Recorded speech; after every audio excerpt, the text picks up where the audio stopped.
Comment construire une organisation dans votre MLM qui réalise du chiffre d'affaires tous les mois? Si ce sujet vous intéresse, restez connectés, je vous explique dans quelques instants. Mon nom est Laura Lipinski, je suis entrepreneur à domicile sur Internet depuis l'année 2005. Alors, comment construire une organisation dans votre MLM, marketing relationnel, marketing de réseau qui génère du chiffre d'affaires? Donc en fait, il y a une chose très importante, c'est que vous devez comprendre quand vous démarrez dans ce métier. C'est que à partir du moment où vous recrutez la première personne dans votre organisation, vous devenez un coach. Et un coach, à la différence d'un prof, c'est quelqu'un qui va enseigner la pratique que lui-même a mis en application. Donc vous allez vraiment apprendre à d'autres personnes, transmettre à d'autres personnes ce que vous-même vous avez mis en application sur le terrain. Un prof, c'est plutôt quelqu'un qui généralement va enseigner de la théorie. Donc, si vous voulez, en fait, votre business va fonctionner par la duplication. Ce que vous allez enseigner à votre groupe le mettra en application et l'enseignera à d'autres personnes. C'est de la duplication. Ça veut dire quoi? Ça veut dire que vous devez montrer l'exemple.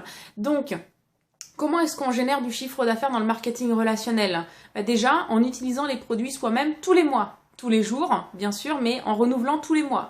En montrant les produits autour de soi, c'est-à-dire en promotionnant ces produits. En trouvant des clients, donc en vendant les produits à des clients. Donc si vous ne le faites pas, n'imaginez pas que votre groupe le fera.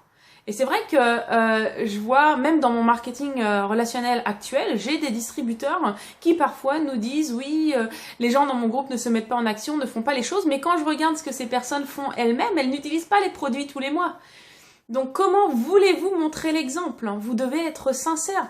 Donc si vous n'utilisez pas les produits, si vous ne proposez pas les produits autour de vous, eh bien, si vous êtes honnête et sincère, ce que vous allez devoir enseigner à votre organisation, c'est de ne pas utiliser les produits et de ne pas les proposer autour de soi. Et donc, quel est le résultat si vous enseignez cette chose-là à votre groupe? C'est que vous allez avoir 0 € de chiffre d'affaires dans votre organisation. Donc, c'est une chose simple.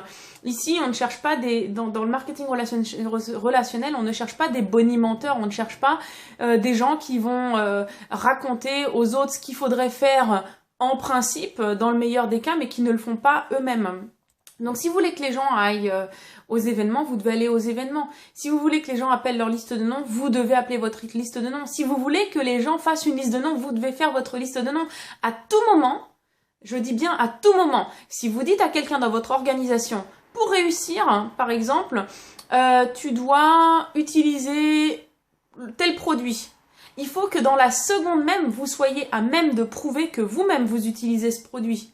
Si vous dites à votre distributeur, pour réussir, tu dois faire ta liste de noms, dans la seconde même, vous devez être en mesure de sortir votre liste de noms et de la montrer à votre distributeur. Ok? Le marketing relationnel, je le répète, c'est un business de duplication. C'est un business où on fait les choses sur le terrain et on les enseigne à d'autres personnes. Donc on enseigne des choses qui marchent. Et vous-même, vous allez apprendre ces choses-là de votre upline, de votre leader, de votre parrain ou marraine. Ça veut dire quoi? Ça veut dire que vous devez être coachable vous-même. Vous savez, on rencontre beaucoup de personnes dans ce métier qui nous disent « Oui, mais je pense que oui, mais avec mes amis, ça va ne pas fonctionner. Ah oui, mais je ne suis pas sûre que ça va marcher. Oui, mais dans ma région, comment vous pouvez vous permettre de dire de telles choses si vous n'avez pas l'expérience dans ce business? C'est pas possible, c'est impossible. Est-ce que vous vous permettriez, si par exemple vous dites « Tiens, j'aimerais bien apprendre le métier de mécanicien auto ».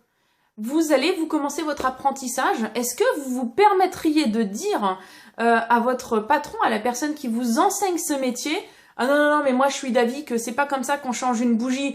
Non, mais moi à mon avis je pense qu'on peut changer la roue autrement. Non, jamais vous ne vous permettriez de faire une chose pareille. Pourquoi? Parce que c'est pas vous qui avez la connaissance. C'est la personne qui vous a embauché. C'est votre patron qui a la connaissance. Donc bien sûr que vous ne vous permettriez pas de faire de telles remarques. C'est la même chose dans le marketing relationnel. La seule différence, c'est que dans ce métier, vous pouvez l'apprendre en parallèle et à temps partiel, en parallèle de votre activité principale.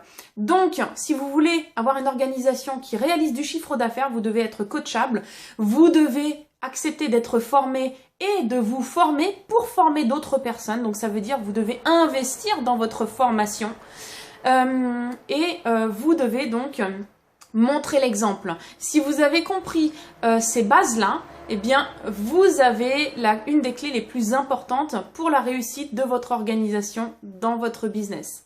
Voilà, donc partagez cette vidéo parce que je sais que c'est un sujet qui est important pour toute personne qui veut réussir dans le marketing relationnel et vous rendrez service à beaucoup de personnes si vous en faites profiter autour de vous.